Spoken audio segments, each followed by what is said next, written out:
கோவை நகரில் பல்வேறு திரையரங்குகளில் நடிகர் ரஜினிகாந்த் நடித்த படையப்பா திரைப்படம் அவரது பிறந்த நாளை முன்னிட்டு நேற்று ரீரிலீஸ் செய்யப்பட்டது.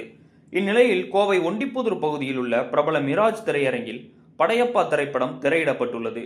இந்த படத்தை காண ஏராளமான ரசிகர்கள் டிக்கெட் எடுத்து வந்திருந்த நிலையில் மாலை நேர காட்சியில் அடுத்தடுத்து ஆடியோ வீடியோ பிரச்சனை காரணமாகவும் தொடர்ந்து திரையிட முடியாத சூழல் ஏற்பட்டுள்ளது.